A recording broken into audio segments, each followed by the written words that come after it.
parecemos en nada. Su padre y yo primos hermanos. No sé qué genética he sacado yo, no tengo ni idea. Pero es mejor la suya que la mía, ¿eh?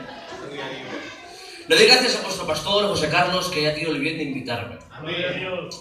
He compartido la palabra con ustedes, que si no quieren decir amén, no lo digan. Pero por favor, escúchenme y reflexionen sobre lo que quiero transmitirles en esta tarde. Amén. Es una palabra que es posible que les haga mejor dentro de unos días, cuando la piensen y la reflexionen, que ahora. Fíjense lo que les digo, ¿eh? A mí me cambió y me transformó totalmente mi forma de pensar. Voy a un texto y así no me alargo más. Efesios capítulo 4, versículo de 11 al 13. Dice así la palabra del Señor. Y Él mismo constituyó a unos apóstoles, a otros profetas, a otros evangelistas, a otros pastores y maestros, a fin de perfeccionar a los santos para la obra del ministerio, para la edificación del cuerpo de Cristo, hasta que todos lleguemos a la unidad de la fe y del conocimiento del Hijo de Dios, a un varón perfecto, a la medida de la estatura de la plenitud de Cristo. Amén. Este texto a mí me enseña primero que los ministerios fue el mismísimo Dios quien los constituyó y por lo tanto son necesarios. ¿Pero han entendido lo que dice? Los 5 ministerios que hay están en la iglesia a fin de perfeccionar a los santos. ¿Quiénes son los santos? La iglesia. Entonces me enseña a mí algo esto. Ustedes quieren crecer como creyentes. Amén. Ustedes quieren desarrollarse como personas cristianas y llegar a la estatura de la plenitud de Cristo, a un varón perfecto. Amén. Por lo menos quererlo, hermanos, no que lo consigamos. Por lo menos quererlo. Aleluya. Pues solo hay una forma. Y la forma es aplicándonos las Escrituras. No podemos ir por libre. Es la Biblia la que marca el camino, es el manual del creyente para poder crecer y poder ser. Amén. Y la Biblia me enseña que los ministerios son necesarios. Ustedes ahora mismo necesitan de su pastor, Amén. de José Carlos. Pero ojo, José Carlos les perfeccionará por medio de las Escrituras. Les equipará, diría una tradición más actual. ¿Para qué? Para que ustedes cumplan con la obra del ministerio. Y la obra del ministerio es la obra del servicio. Ustedes tienen trabajo que hacer dentro del cuerpo. Amén. Por eso el apóstol Pablo, no vagamente, también en Efesios, dice algo. Compara a la iglesia con un cuerpo. Escuchen. Que siguiendo la verdad en amor, crezcamos en todo en aquel que es la cabeza. Esto es Cristo. De quien todo el cuerpo, bien concertado y unido entre sí por todas las coyunturas que se ayudan mutuamente, según la actividad propia de cada miembro, recibe su crecimiento para ir edificándose en amor. Amén. El texto parece un trabalenguas. Cuesta un poco entenderlo. Yo voy a intentar de alguna manera acercarles el texto de forma que se entienda. Lo que no nos cabe duda es que el creyente, la iglesia, crece de la cabeza. ¿Eso está claro, ¿no, hermanos? Sí. Nuestro crecimiento nos lo da Jesús. Amén. Cristo, la cabeza de la iglesia. De ahí crecemos. Pero atención a la revelación que tuvo el apóstol Pablo, que es quien escribe Efesios, hace ya 2000 años, descubriendo algo que la medicina ha descubierto hace 4 días. ¿Y qué es? Que el cuerpo humano, el complejo mecanismo que se desarrolla para que pueda crecer en estatura, hay una glándula en nuestras cabezas que se llama hipófisis, el nombre da igual, que segrega una sustancia que se llama la hormona del crecimiento. Por lo tanto, el ejemplo que ponía el apóstol Pablo es un ejemplo correcto, real y verídico. Y una revelación del Padre al Pablo, porque si no, no podía haber sabido esto, porque eso se ha conocido hace 4 días. Pero escuchen lo que ocurre en un cuerpo humano para que éste crezca y entenderemos mejor el pasaje. La cabeza, esa glándula, segrega la sustancia. La sustancia es llevada por la sangre a todos los puntos del cuerpo, donde hay otras glándulas que al recibir la sustancia se ponen a trabajar. y segregan sustancias diferentes que son necesarias para que el cuerpo pueda crecer. Amén. Lo que está diciendo aquí el apóstol Pablo es que es verdad que de la cabeza viene el crecimiento. Pero también nos está diciendo que según la actividad propia de cada miembro, tenemos que ponerla en práctica. No puede funcionar solamente la cabeza. Si ahora en mi cuerpo segrego mucha sustancia de hormona de crecimiento en mi cabeza, pero mi cuerpo no trabaja para que esa sustancia sea aplicada a mi persona, no voy a crecer. Me malformaré posiblemente. El cuerpo no trabaja, la cabeza sí, será un pedazo de cabezón así, y el cuerpo como miniatura, como la botella. Eso no es crecimiento. ¿Saben, hermanos, qué es eso? Enfermedad. Lo estamos entendiendo, ¿verdad? Amén. Ahora entendemos mejor el texto. De la cabeza al crecimiento. Pero luego el cuerpo es necesario que unido se ponga a trabajar. ¿Pero a qué unión nos llama el Señor? ¿A qué unión nos llama? Voy a utilizar un ejemplo bíblico, que para mí es muy hermoso. Fíjense lo que dice la Biblia. Génesis. Creó Dios al hombre a su imagen y semejanza. A imagen de Dios lo creó. Varón y hembra los creó. Y creó Dios al hombre. El original sería Adán. Y creó Dios a Adán a su imagen y semejanza. Y varón y hembra los creó. Unos textos más adelante dice: este es el libro de los descendientes de Adán el día en que Dios creó Dios al hombre. O sea, Adán. A semejanza de Dios lo hizo. Hombre y mujer los creó y los bendijo y les puso por nombre Adán el día en el que fueron creados. Escuchen estos, por favor, porque es importante. Hombre y mujer los creó. En el original, en el arameo, es Ish y Isha.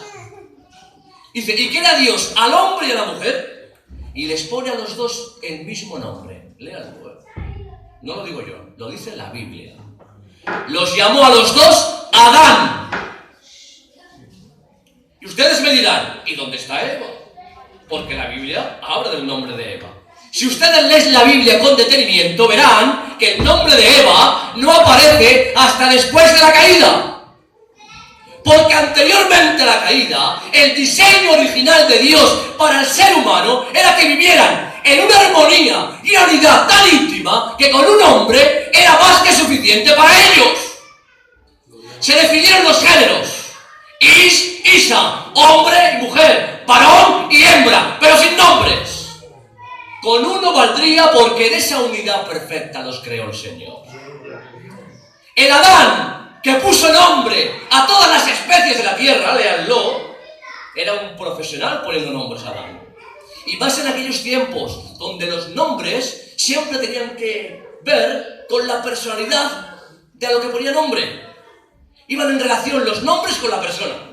Y él puso nombre a todos los animales de la tierra, pero cuando se encontró con su mujer dijo: esta es carne de mi carne y huesos de mis huesos. Se ha llamado mujer, no le llamó Eva, hermanos, porque la unidad era perfecta. ¿Cuándo la llama Eva? Cuando un nombre ya no vale para los dos. ¿Cuándo? Cuando desobedecen a Dios, entra el pecado en el corazón del hombre y de la mujer, del varón y de la hembra, y es entonces, léanlo, cuando lo primero que hace Adán, después de recibir juicio, el varón, es ponerle nombre a su mujer y llamarla Eva. Es lo primero que hace. Pero Adán, ¿cómo es posible? Porque, atención, el nombre de Eva, la traducción al castellano, a nosotros no nos dice nada, Eva. Pero la traducción al castellano es vida. Vamos a ver, Adán. Has pasado de ser inmortal a ser un ser mortal por culpa del pecado. Y lo has experimentado. Porque tu genética ha cambiado. Has pasado de tener perfecta comunión con Dios, que paseaba contigo por el huerto, a estar escondido y tener miedo de Él. Y vas y llamas a tu mujer vida. Yo pensando en esto, verán ustedes además en muchos comentarios, con todos los respetos y humildad, no estoy de acuerdo con los jambos que dicen esto. Lo llamó Eva porque iba a ser la madre de todos los vivientes. También lo iba a ser anteriormente. Llenar y procrear la tierra antes de la caída. Y no la llamó Eva, no la llamó vida. Es más, La Septuaginta, que fue aquella Biblia que se tradujo del arameo y del hebreo al griego por 72 sabios judíos, 200 años antes de Cristo, estos que eran judíos de pura cepa, cuando tradujeron al griego el nombre de Eva, lo tradujeron por Zoe en griego, y Zoe significa vida. Adán, no te entiendo. Aleluya. Amén. Hay con intriga. ¿Por qué? Les voy a decir por qué y creo que les va a hacer bien. Gloria a Dios. Adán llama vida a su mujer porque en medio del juicio de la serpiente pudo entender la profecía mesiánica que en medio del juicio iba dirigida. De la simiente de la mujer vendrá uno que te pisará la cabeza. Y Adán lo entendió, y cuando miraba a su mujer veía que del fruto de ella, de su simiente, vendría su reconciliación, vendría su vida, vendría su resurrección, vendría Jesucristo. Por eso no le queda más remedio que estando muriendo, entendiendo la profecía mesiánica, tiene que mirar a su mujer y decirle: ¡vida! ¡Vida! ¡Vida! Porque de ti va a venir mi vida. Va a venir quien nos va a salvar, que va a redimir nuestros malos actos. ¡Aleluya! ¡Gloria al Señor! Con el juicio, Dios trajo alternativa, trajo promesa, trajo esperanza. Y Adán, el varón, fue capaz de verlo en la simiente de su mujer. Ay, si tuviéramos nosotros los ojos de Adán para ver cuánta promesa y cuánta esperanza hay a nuestro alrededor. Aleluya. Y por desgracia que poco vemos, hermanos. Pero este no es el tema. Voy a continuar. Pero claro, entrando el pecado, entró el individualismo dentro del corazón del hombre. Entró el pecado y el diseño original que Dios tenía para con el hombre en una unidad perfecta se rompió. La imagen que Dios había impregnado en el hombre de su persona se desfiguró. Y ya no fue lo mismo. El Adán que dijo: carne de mi carne y hueso de mis huesos, cuando Dios le pide explicaciones dice: la mujer que tú me has dado. Se rompió la comunión. Se rompió esa comunión que iba a tener tan importante la humanidad. Pero si vemos la Biblia, ¿qué ocurre cuando un individuo muerto en sus delitos y pecados, aún no creyente, se encuentra con la luz de Dios? ¿Qué es lo que ocurre? Primero, acepta a Jesucristo como único salvador de su vida. Cuando esto ocurre, esa persona nace de nuevo, se convierte en una nueva criatura, y al hacerlo, nace en una nueva creación. ¿Cuál? La del cuerpo de Cristo, donde hay muchos miembros, pero solo un nombre: Jesús. Y es entonces cuando se retoma el diseño original de Dios para con el hombre en una unidad perfecta. Y esto es bíblico, hermanos. El ser humano, el creyente, cuando nace de nuevo, deja de estar representado. ¿Puedo cogerlo? No sé qué de calambre, ¿qué me ha pasado? Hemos dejado de estar representados en Adán, en el viejo hombre, en el pecador, a estar representados ni más ni menos que por Jesucristo. ¡Aleluya! El postrer Adán es ahora quien representa a los creyentes. Y el diseño de Dios original se vuelve a retomar y vuelve a funcionar. ¡Aleluya! Y claro, por eso los textos que estamos leyendo hablan de un varón perfecto. Hablando de una iglesia que la componen millones de personas, habla de singular. Somos un plural. Plural significa muchos. Y nos pasa palabras que son singulares. Uno, porque es tal la unidad que Dios demanda de su iglesia, que habla de una iglesia, de un individuo, de un varón perfecto. ¡Aleluya! Estamos entendiendo el concepto, ¿verdad, hermanos? Dios nos llama a una unidad muy íntima, hermanos. Aquí todos somos necesarios. Todos nos necesitamos. Si usted quiere crecer, si usted quiere desarrollarse como creyente, necesita de lo que su hermano y hermana tienen para aportar en la iglesia. Nos necesitamos, somos dependientes, imprescindibles los unos de los otros. Y lo que estoy predicando es bíblico, hermanos. ¡Aleluya! ¡Gloria al Señor! Dice un texto. No se preocupen que no es el largo, ¿eh? Ahora bien, perdón, antes de entrar en este texto, voy a leer una oración que hace el mismísimo Cristo para que entendamos mejor la unidad. No voy a pasar el tema todavía, sin aclarar un poco más lo de la unidad. Miren lo que dice el mismísimo Jesús en una oración al Padre, en Juan. Y ya no estoy en el mundo, mas estos están en el mundo, y yo voy a ti, Padre Santo, a los que me has dado, guárdalos en tu nombre. Está hablando los apóstoles. Para que sean, atención al ejemplo, para que sean